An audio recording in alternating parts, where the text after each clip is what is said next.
Welcome everyone to the Lyfebulb seminar or webinar focused on gastrointestinal issues during cancer treatment and beyond.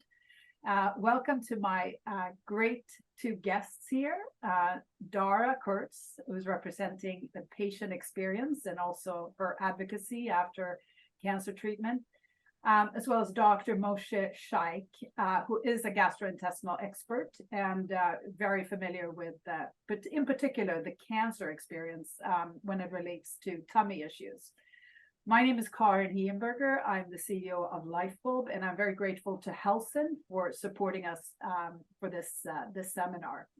Although I do not have, in particular, cancer experience, I have myself gone through 3 organ transplants, and the medications and that experience have also caused a tremendous amount of so-called tummy issues. So I'm very familiar with the symptoms, and I'm myself incredibly interested in learning more about both the mechanisms and the reasons why we go through what we go through.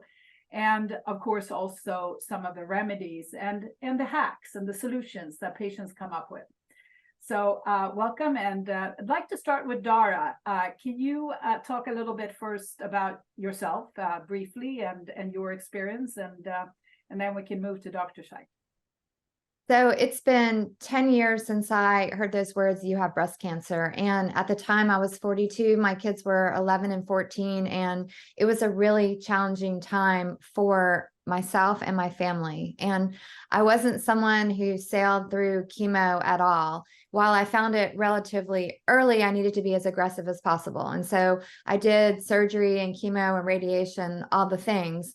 And I was someone who was really nauseous. I think I popped a Zofran every 6 hours for 4 months straight. And so, I definitely experienced a lot of the symptoms that we're going to talk about today. And it was probably one of my greatest challenges.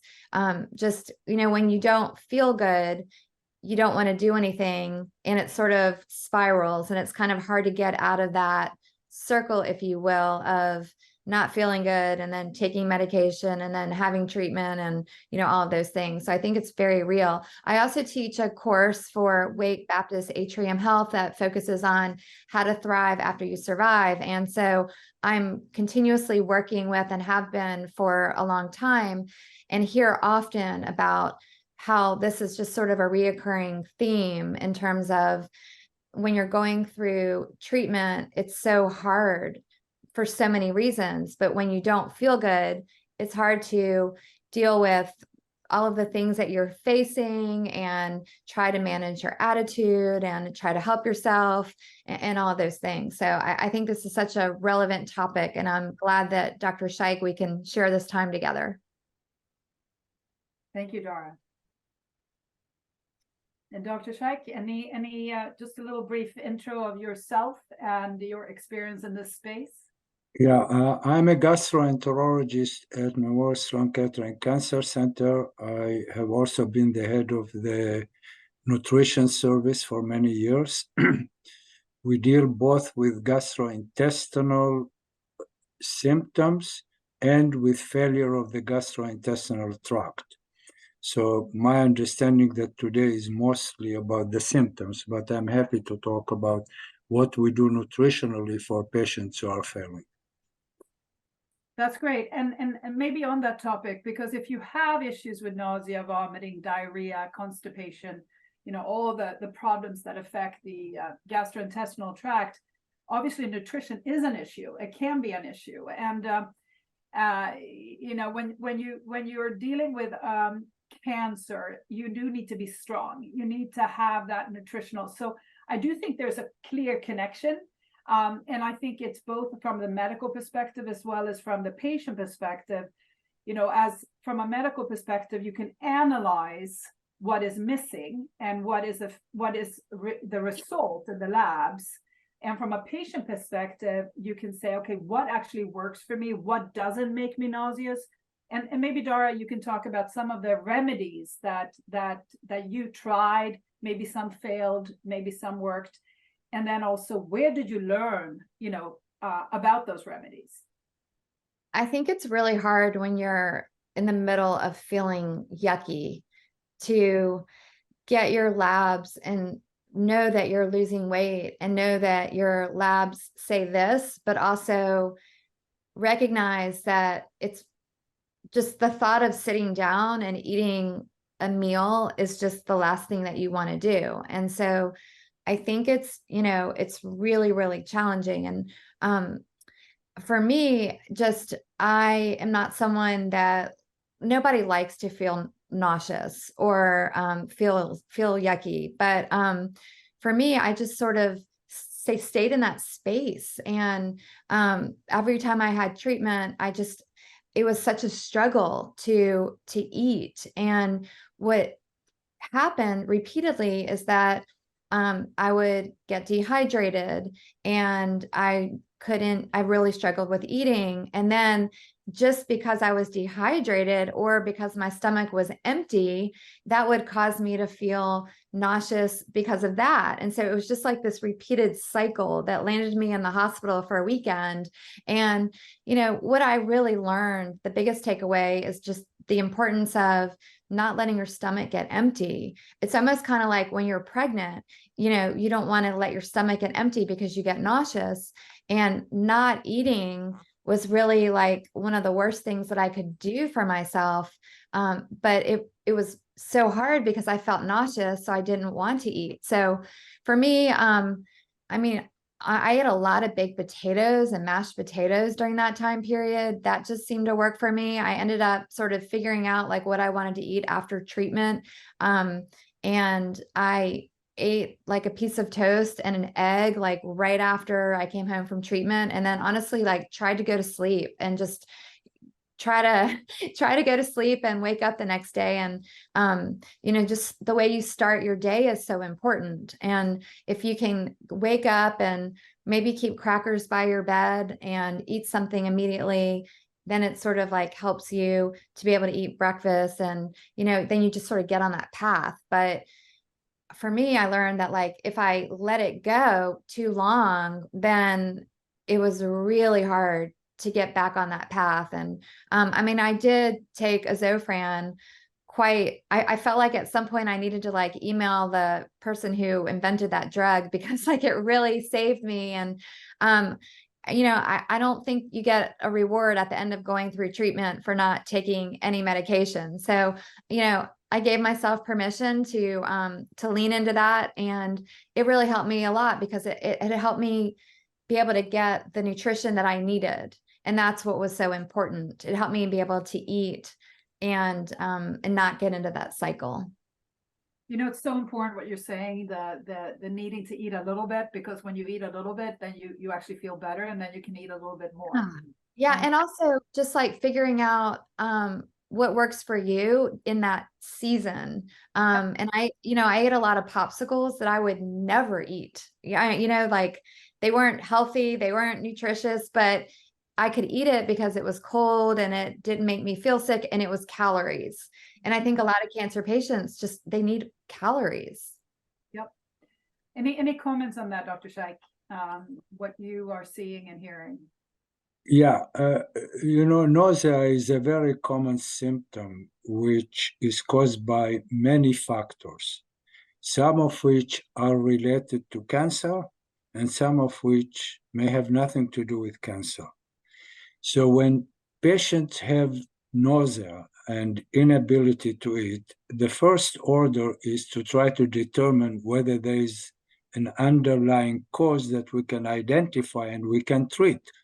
For instance, a woman undergoing breast cancer treatment may have a problem with the gallbladder, and the nausea may be due to the gallbladder rather than to the medications. So we can't jump to immediate conclusions without trying to discern the exact cause. Now, in the cancer patients, the two major causes of nausea, gastrointestinal problems, and so on are medications, as Dara has very articulately pointed out, and dysfunction of the gastrointestinal tract, particularly in patients who have gastrointestinal cancer. So the symptoms have to be assessed and appropriately treated. And we cannot make immediate assumption, oh, the patient is getting chemotherapy, it's chemotherapy. So there has to be an orderly investigation in working with the oncologist and quite often with the gastroenterologist. As I said, there can be problems related or not related to the cancer treatment. Patients may have intestinal obstruction. Patients may have peptic ulcer disease. Patients may have reflux symptoms. So all this can be contributing and need to be specifically addressed. So when do you determine to bring the patient in? Because say Dara has had her chemo or radiation and feels nauseous and eats a few crackers, has a baked potato, and then feels better. Same thing happens next time, and she can remedy it with her home remedies. Do you recommend to come in for a full investigation, or what is the point when you start, suspecting other things? Is it when the blood values are off, or when you can't treat it with the home remedies? Yeah, so, in most patients who get chemotherapy and have problems with oral intake, their primary concern, as Dara has pointed out, is dehydration. Because, if you lose a few pounds during cancer treatment, and if the cancer treatment is effective, you will regain it. It's not an issue. But the immediate issue is the state of hydration, because if patients become dehydrated, they develop kidney failure. Yeah. And once kidney failure sets in, there may be many other problems. So it is important for a patient who has nausea to assess their oral intake of fluids, to pay attention to how much they are urinating, because quite often infrequent urination of smaller volume may be an early indication that you are not getting adequate fluids. And if there is such a feeling, it should be immediately communicated to the medical team, because it's easy to deal with. Sometimes we can set up a program that works with frequent sips, having a bottle of water next to you, whatever you are doing, you take a few sips. Sometimes we need to get IV hydration as an outpatient. Quite often the IV hydration is given simultaneously when the chemotherapy is given, if it is an intravenous chemotherapy. So it's something that patients have to be aware of and to be advocate for themselves and deal with it. So Dara, how did you ever get to that point, or how did you deal with your provider during this time? So, all the things, yes. I did get dehydrated. I remember I think it was my third chemo, and it was really hot. I live in North Carolina, and I was trying to take a walk and exercise, and it was just really hot. And when I got back, I didn't realize that I was probably already dehydrated a little bit. And then it just sort of spiraled. And so I ended up going and getting a bag of fluid. And that really helped me kind of get through that space where I didn't feel good. And then that's when I really realized like the importance of just paying attention to, like Dr. Shike said, drinking every half hour, making sure you're drinking this amount of fluids, and paying attention to making sure your stomach's not getting empty, like we talked about. And a lot of times I would not, when I was going through treatment, like I said, I wasn't someone that sailed through it. And for all those people, like, I think that's great, but I wasn't that person. And so I spent a lot of time at home, and a lot of times I would binge something on Netflix, and every time a new episode came on, I would like force myself to eat like a popsicle or snack or something, just sort of as a way to make sure that I was like eating enough or trying to get calories, keeping things in my stomach. But I did also try to drink a lot of ginger tea. And I mean, I'm a big fan of ginger products in general. It's such a wonderful herb that has a lot of health benefits, but it really does help with nausea, as well as peppermint tea. And so I tried to also have healthy smoothies, or even shakes that were high caloric foods, so that I felt like I was trying to help myself get the nutrition that I needed, even though I wasn't eating like my normal healthy food that I would normally eat. Yep. Just a practical point, that I have had a lot of experience with my patients. They ask, how much should I drink? It's they know they are at risk for dehydration. They become anxious about it. So on the whole, an average person who does not have diarrhea and has no excessive fluid losses, you need about close to 2 liters of fluids. So the strategy I have with my patients is to say, look, you get up in the morning, you have 2-3 bottles of 500 milliliter of water or Gatorade or something like that. You have to say to yourself that you need to drink this amount unless you are drinking other fluids that can replace them. So by the end of the day, you should have had 3 to 4 bottles of this kind. And that removes the anxiety part. And like with everything, when you know what you need to do in details, you are more likely to do it. So I think that that can help. Now, on the point of weight loss during the treatment, obviously it varies among patients. The patients being treated with breast cancer is not like the patient who has pancreatic or gastric cancer. Their needs are completely different. So when we deal with weight loss, for instance, most of patients with breast cancer, they may lose a few pounds during the treatment, but they will regain them. Of course, it is preferable if they can take the foods during the treatment, as Dara mentioned, in small amounts. Choose the food you like. You see, there is also this concept. Yes, we advocate, of course, a healthy diet, a lot of fruits, vegetables, grains. But when you are undergoing cancer treatment, you should allow yourself to treat yourself.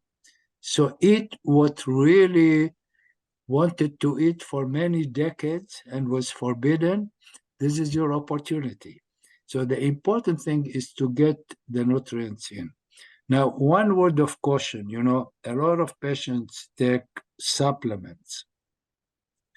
And supplements are a problem because as I hope the audience knows, supplements are completely unregulated. What the bottle says on it may have nothing to do with what is inside the bottle. And everybody can put out on the market nutrition supplements. Actually, if you want to make money, at the end of the fall, you collect dry leaves, you crush them, put them in bottle and say, these are nutrition supplements, because there is no regulation. Yeah, so that, one has to be careful. We have seen here and there some severe damage, particularly to the liver. Particularly, I had 2 women with breast cancer that had such a severe liver failure from supplement that I was considering sending them for a liver transplant, but fortunately, they were able to recover. The other word of caution in general is beware of what you read on the internet. The internet is an open stage. People put all kinds of things, sometimes with good intention. But medicine is not about what generally works. It's about the specific individual patients. And therefore, what may be on the internet, even if it is correct, may not be applicable to the specific patient.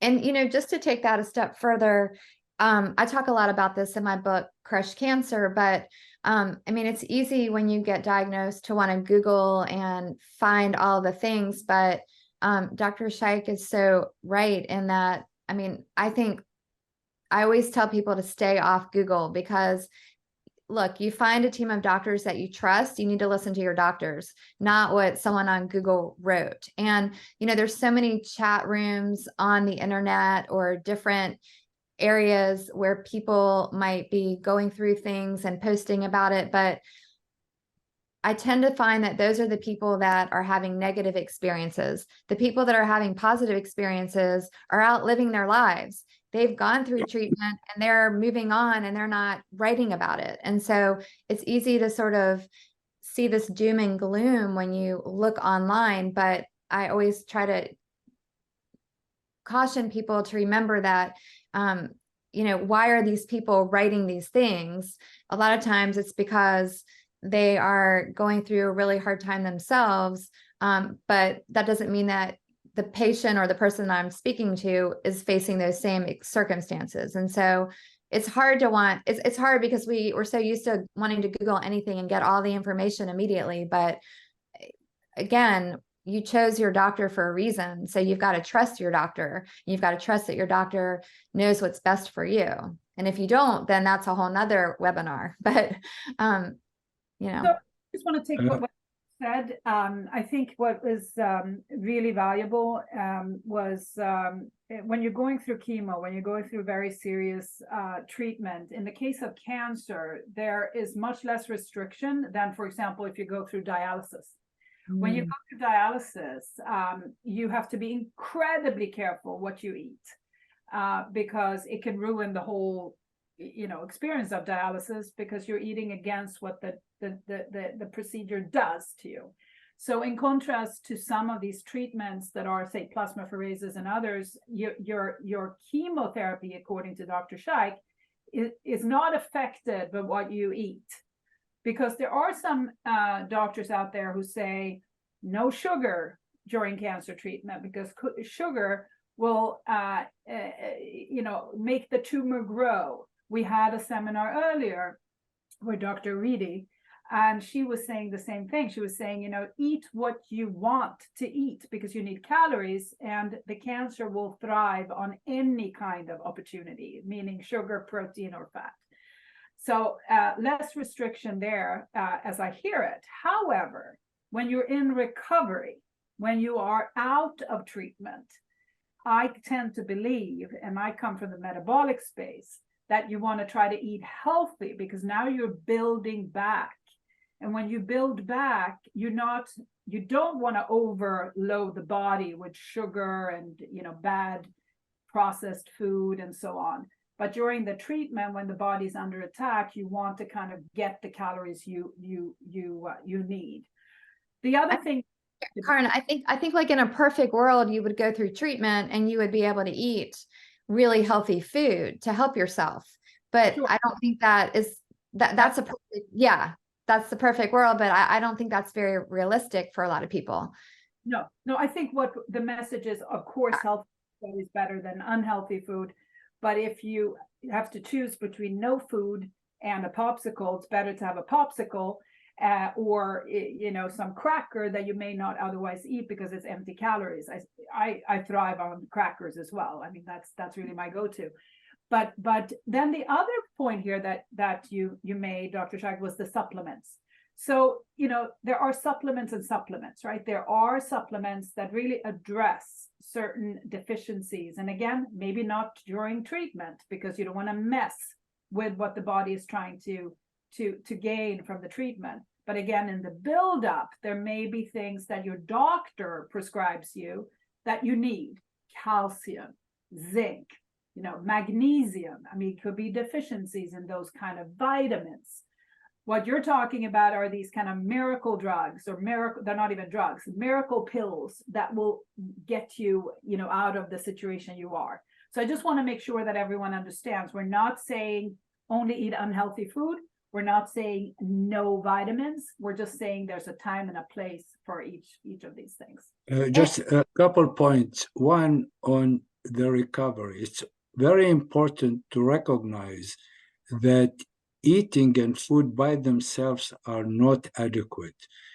Exercise and physical activity are essential for rebuilding the muscle mass that has been lost.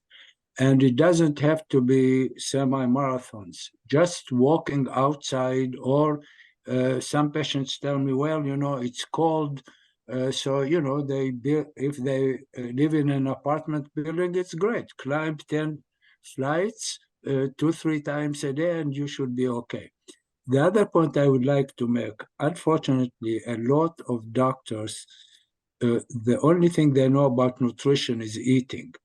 Yeah. So a lot of patients try to get information from the doctor. They can't get it. They go to so-called nutritionists. And here is a word of caution. Anybody can say they are a nutritionist.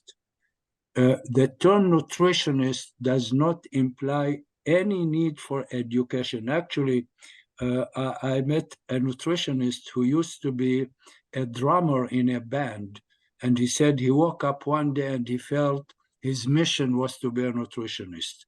So he opened a nutrition office. The way to work through this is to make sure that the patient is a certified dietitian. That they cannot claim without the appropriate education. To that point, certified dietitians are rare and are very valuable, and we wish we had more of them so that they could provide.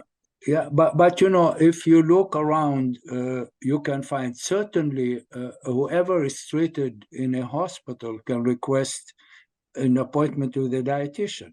Hospitals are obliged to provide dietary counseling, and I encourage everyone to use it. It's really important. So it should be a part of the overall treatment.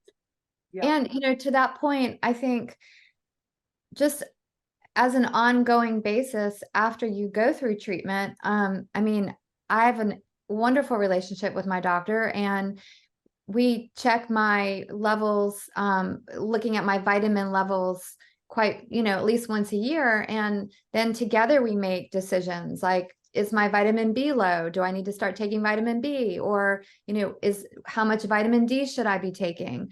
So I don't think it just ends when you're done with treatment. And that's, as we know, often sort of the beginning to building yourself back up. But it also takes time and patience, and it's hard to sometimes be patient. Just like Dr. Shike was saying, exercise and building your muscle mass, it doesn't just happen overnight. And so it takes a little time to get back to where you were. And you have to learn to practice patience. And it isn't always easy. And I think we need a separate seminar on the exercise portion of it. And actually the next seminar is going to be about muscle wasting. And it's how do we actually build back muscle, and exercise is obviously the best way to do so, maybe protein intake, but really what is important is actually getting started. Because as you build muscle, you also start turning, the catabolic effect into an anabolic effect, and you start wanting to eat more. So there's kind of a double whammy there. So Dr. Shike, any final, recommendations to the patients who may now be going through nausea, vomiting? We're focused on that more than I would say the diarrhea and the constipation, but just this feeling of being nauseous, which makes you lose weight, makes you lose interest, makes you less happy.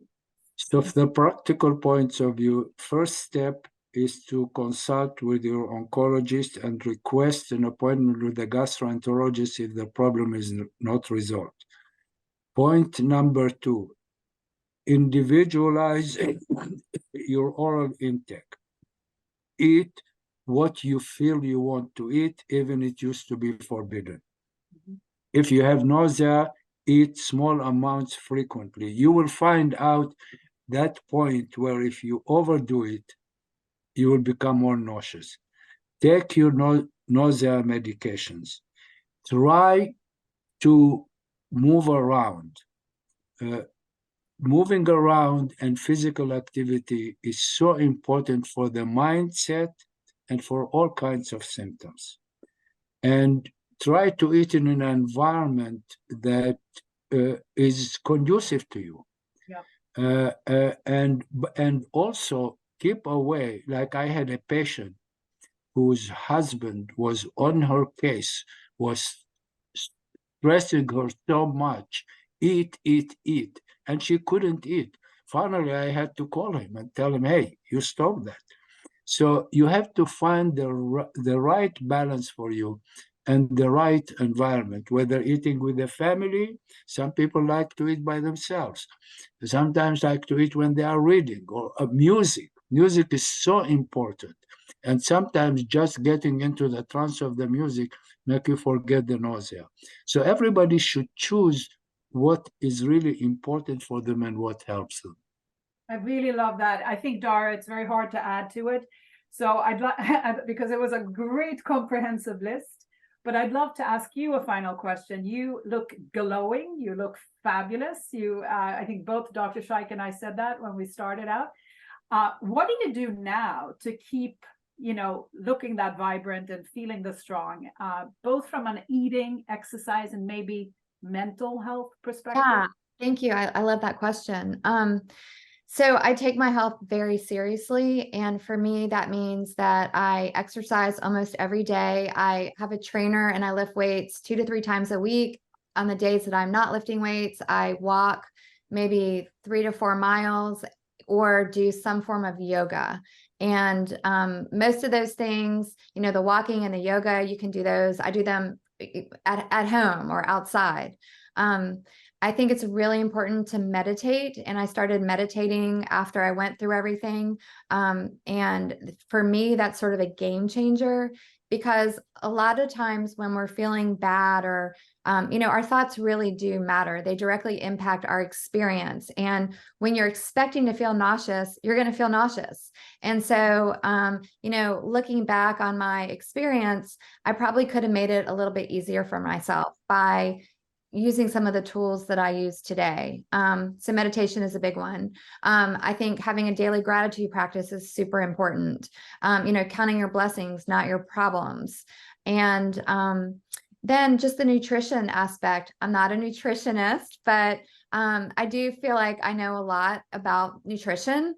And I do wish that our medical doctors did have more nutritional education. But with that said, I do try to eat mostly plants. I do eat meat, but I make sure it's really lean. I try to eat organic as much as possible. But I try not to drive myself crazy also. And, it's okay if I want to have a cookie or dark chocolate or, whatever it is that your guilty pleasure is. And I drink a lot of green tea.